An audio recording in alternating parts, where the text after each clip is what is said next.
Hello students, maths one के YouTube channel में आपका फिर से स्वागत है। और आज का वीडियो है फिजिक्स के प्रैक्टिकल से रिलेटेड। तो क्लास 11th के अंदर हम वर्नियर कैलिपर्स पढ़ते हैं और वर्नियर कैलिपर्स से हम किस प्रकार से रीडिंग लेंगे, कई स्टूडेंट्स को प्रॉब्लम होती है। तो ये वीडियो है ओनली रीडिंग के लिए, पूरा इसके अंदर प्रैक्टिकल नहीं बताएंगे। और आपको ये ध्यान रखना है कि रीडिंग लेना ही सबसे इंपॉर्टेंट काम है, क्योंकि बच्चे को जब रीडिंग लेने नहीं आएगा तो वो प्रैक्टिकल कैसे करेगा। ठीक है, तो सबसे पहले आपको क्या करना है, जो भी आप बीकर का बाहरी त्रिज्या, आंतरिक त्रिज्या या व्यास निकालना चाहते हैं उसको आप यहां पर एडजस्ट करेंगे। तो ये ध्यान रखिएगा कि ये जो निचले सिरे हैं वो हमेशा बाहरी त्रिज्या या व्यास के लिए यूज किए जाते हैं। ठीक है, त्रिज्या या व्यास। ऊपर वाले ये जो दोनों भाग हैं ये हमेशा आंतरिक के लिए यूज किए जाते हैं। आंतरिक त्रिज्या या व्यास, जो क्वेश्चन बोलेगा उसके हिसाब से आपको टेबल बनानी पड़ेगी। अगर गहराई पूछता है तो गहराई के लिए ये जो आपके पास दिख रहा है यहाँ वाला पार्ट, यहाँ जो पार्ट है उसको लिखेंगे अपन, गहराई के लिए यूज करेंगे। गहराई जब नापनी होगी बीकर की तो इसका यूज करेंगे। ठीक है, तो अब देखिएगा कि जैसे मैंने यहाँ पर बीकर फिक्स कर लिया है, मैं यहाँ पे आपको थोड़ा ऊपर करके बता देता हूँ। ठीक है, ये मैंने बीकर फिक्स कर लिया है और मुझे व्यास या त्रिज्या ज्ञात करनी है, बाहरी व्यास या बाहरी त्रिज्या। तो किस प्रकार से ज्ञात करेंगे देखते हैं। तो मैंने ये स्केल फिक्स कर ली है, तो आपके पास स्केल के ऊपर रीडिंग आएगी।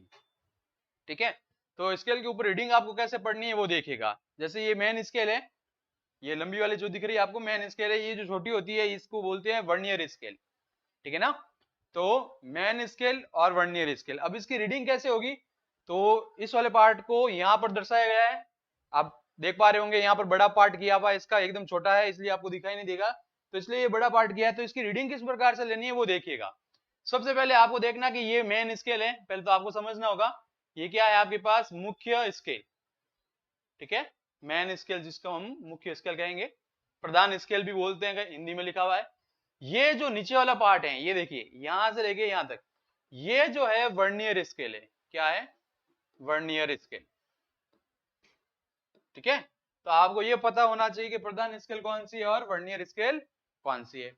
अब ये आपको पता चल गया कि कौन कौन सी है, तो अब आपको रीडिंग लेना आना चाहिए। तो रीडिंग कैसे लेंगे उसके लिए देखते हैं।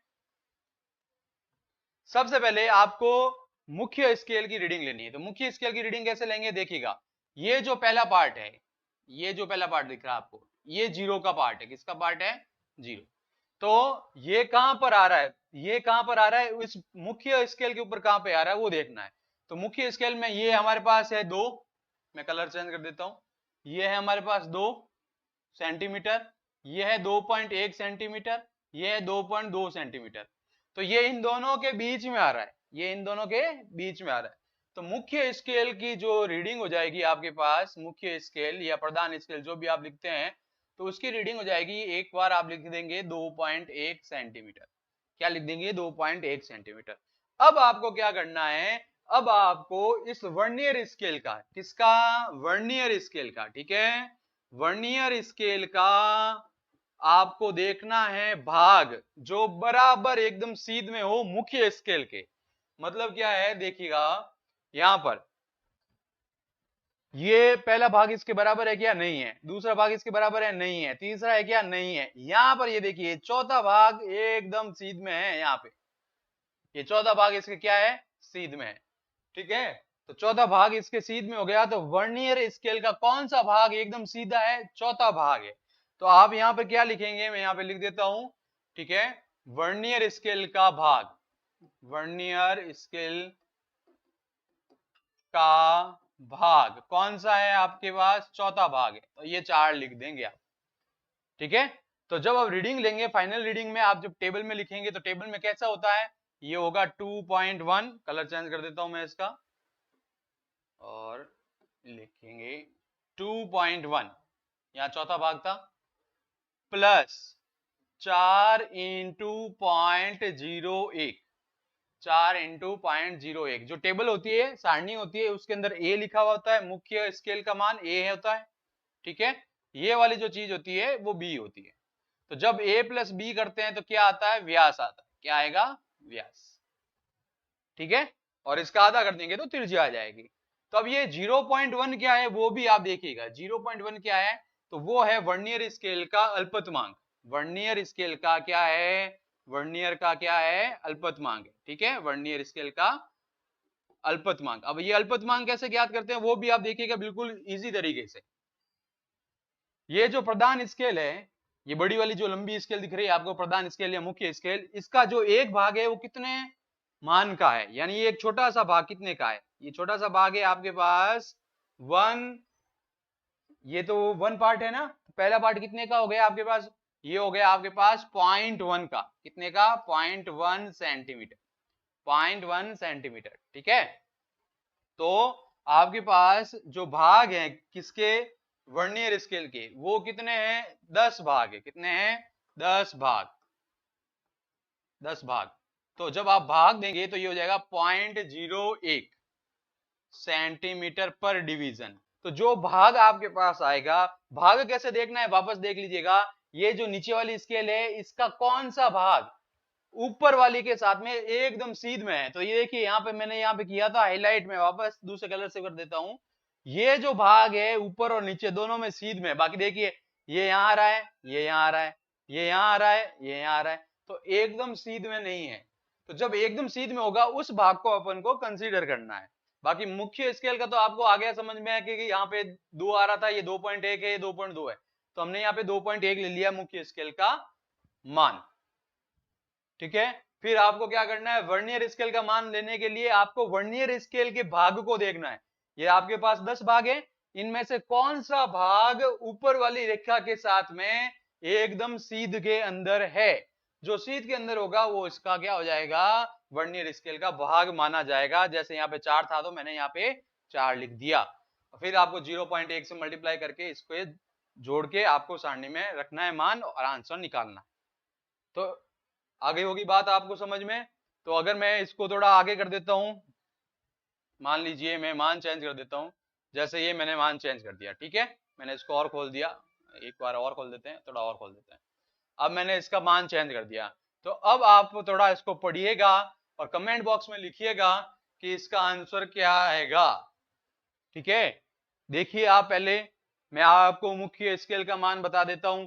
मुख्य स्केल का मान क्या है? देखिए यहाँ पे क्या लिखा हुआ है, ये 5 है, ये 4.5 है, ये 4.5, ये 4.6, ये 4.7, ये 4.8, ये 4.8 है। पहला पार्ट का आ रहा है 4.8। तो मुख्य स्केल का मान कितना आया? मुख्य स्केल का मान आया आपके पास 4.8। ठीक है, 4.8 आ गया। अब आप देखिए कि जो वर्नियर स्केल है इसका कौन सा भाग एकदम सीध में, कौन सा भाग एकदम सीध में है ऊपर वाले के साथ में? तो ये वर्नियर स्केल है। क्या पहला पार्ट इसके सीध में है क्या? नहीं है। क्या दूसरा पार्ट इसके सीध में है क्या? ये वाला पार्ट एकदम सीधा है। देखिए एक लाइन बन रही है, सीधी लाइन, ऊपर वाली स्केल और नीचे वाली स्केल के बीच में एक सीधी लाइन बननी चाहिए। तो ये कौन सा पार्ट हो गया? दूसरा। तो वर्नियर स्केल का कौन सा भाग है? कौन सा भाग है? वो है दूसरा भाग। ठीक है, तो अब इसकी रीडिंग कैसे होगी? 4.5 प्लस 2 इंटू 0.01। आगे आप सॉल्व करेंगे। ठीक है, तो एक मान मैं और बता देता हूं आपको, और आपको जल्दी से कमेंट बॉक्स में लिखना है कि इसका मुख्य स्केल का मान क्या है और वर्नियर स्केल का मान क्या है। तो मैं थोड़ा और आगे कर देता हूं इसको, और इसको जूम कर देता हूं। तो जल्दी से आप इसको थोड़ा पढ़िएगा। आई होप आपको स्क्रीन पे दिख रहा है। ठीक है, चलिए थोड़ा और जूम कर देते हैं। तो आप जल्दी से कमेंट बॉक्स में लिखिए और हम देखते हैं कि आप कितना सही रीडिंग लेना सीख गए हैं। तो ये आपके पास स्केल बनी हुई है, ऊपर वाली प्रधान स्केल है, नीचे वाली वर्नियर स्केल है। तो बताइए इसका मान क्या होगा? इसका आंसर जल्दी से आप कमेंट बॉक्स में लिखिएगा। तो यहाँ पर इसका आंसर आपको ही कमेंट बॉक्स में लिखना है, मैं इसका आंसर नहीं बताऊंगा। तो आपको क्या करना है वापस बता देते हैं। आपको पहले देखना है कि मुख्य स्केल, तो मुख्य स्केल का ये जो पहला पार्ट है वो कहाँ आ रहा है? 8 और 8.1 के बीच में आ रहा है, तो हम इसका आंसर 8 लेंगे। पहला मुख्य मान क्या हो जाएगा? 8। फिर आपको देखना है छोटा वाला ये जो वर्नियर स्केल है, वर्नियर स्केल का कौन सा भाग इस ऊपर वाली स्केल के साथ में एकदम सीध के अंदर है? कौन सा भाग एकदम सीध के अंदर है?